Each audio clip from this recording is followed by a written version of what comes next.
Hey guys, welcome to another episode of Football Masterclass. Today is a special day for all of us football fans as the football we love is back with Bundesliga kicked off first among European leagues. Let's take a look at the Revier derby between Dormund and Schalke 04. The weekend started with major concerns about players' level of fitness and empty stadiums, but the actions are still full as always. This video focuses on the key points of the option-oriented system, plus a constant and mutually adjustment between the separate lines that are necessary to maintain the optimal passing lane cover and pressure on the ball. Dormund used their familiar 3-4-3 formation with the midfield box being used at times to create space. Due to Axel Witsel's injury, Modehu was surprisingly brought in, while Julian Brandt was the replacement for Jadon Sancho to complete the attacking three up front.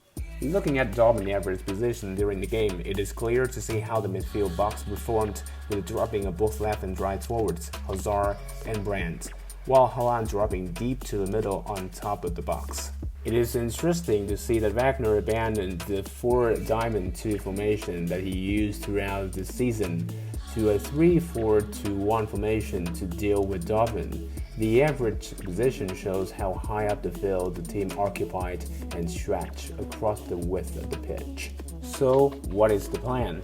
For Dortmund, when in possession, Favre wanted to maintain the structure at the back, with 3 CBs, while the double pivots dropping deep to link up play, but also to drag Schalke CEMs up to open space in the middle.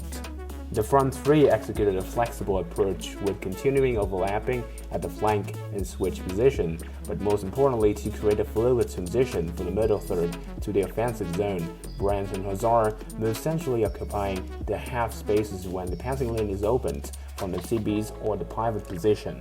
For Schalke, applying a 3-4-3 formation while abandoning their familiar tactics with 4-4-2 diamond, Wagner intends to put pressure on the back five of Dormund.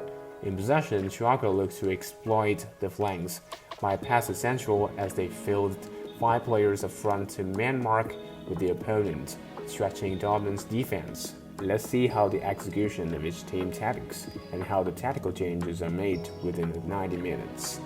The first half was the domination nation display from the home team as Schalke was completely cut in half. The left central midfield and the right central midfield advanced to go man-to-man with Dormund while maintaining a 4-man at the back, meaning that McKennie was left heavily outnumbered by Dortmund diamond structure. This forces Schalke to look to play at the flanks through passing lanes from CBs. The middle was simply impenetrable during the first half with the compactness from Dortmund. This is when pressing trap from Dortmund come to play.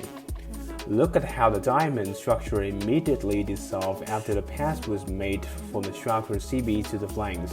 Brandt and Hazard promptly shift and drop to the ball receiver, while the whole midfield shifts to the side. Dortmund back four remained rigid, while the fullbacks man-mark the ball near forward, blocking progressive pass along the touchline.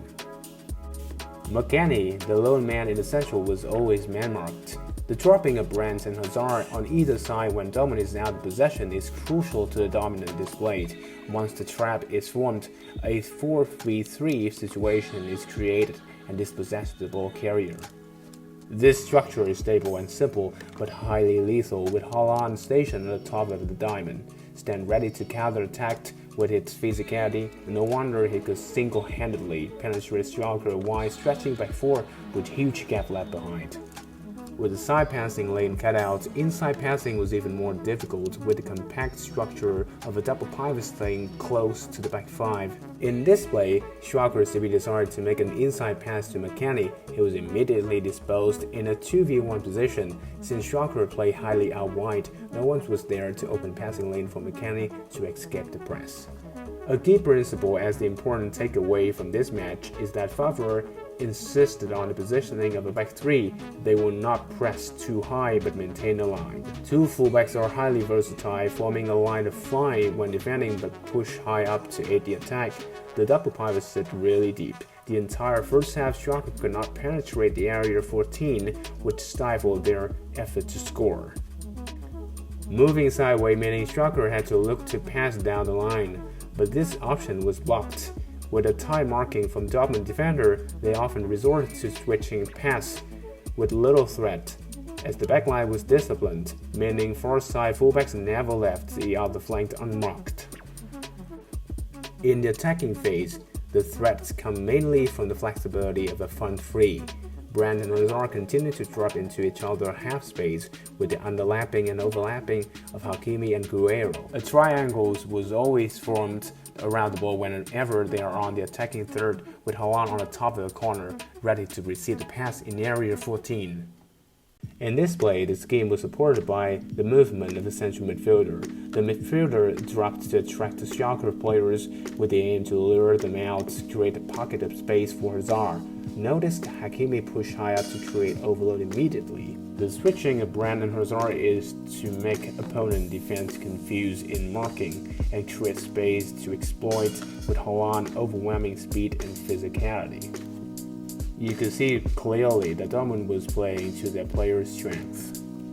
With Schalke, their mistake was trying to press high while keeping the four-man at the back. There were not enough players to commit, and Dortmund often break out to create dangerous counter-attacks. This was the result of a rather flat line of Schalke pressing, which was often the case when Dortmund remained deep and lured the front five close to the D in front of their goal. Schalke looked to crowd the middle as well in this play, with a 4v2 blocking double pivot to prevent linking up play. However, the positioning of the number 25 was not efficient, confusing whether to move into half space blocking passing lanes inside and go wide to cut passing lanes to the fullback. Notice how Dortmund's central midfielders often stayed really close together with the aim of shrinking Schalke formation and open up space. During the first half, it was really hard to build up when only Marquinhos was in the central with no help whatsoever from his teammates. Dortmund therefore always appeared to have at least 3 men to mark Schalke passing options once the ball is shifted to the flank. In the second half, changes took place and Schalke's changed to 4-4-2 diamond to create staggering, something that they severely lacked in the first half. The comparison is clear. In the first half, 5-4-1 defending structure was too flat and Dortmund often moved into channels between the lines, and could be seen here. A subtle but cannot be missed is the passive reaction from the formation when Brandt dropped really deep to partner up with one of the pivots. A huge gap was opened, players' positions were not efficient, and fluidity of Dortmund's squad could be seen really clear here. In hindsight, it's really hard to say that why Schalke did not use the 4-4-2 diamond in the first half, but it is the tactics from the people in the dugout that settled this match.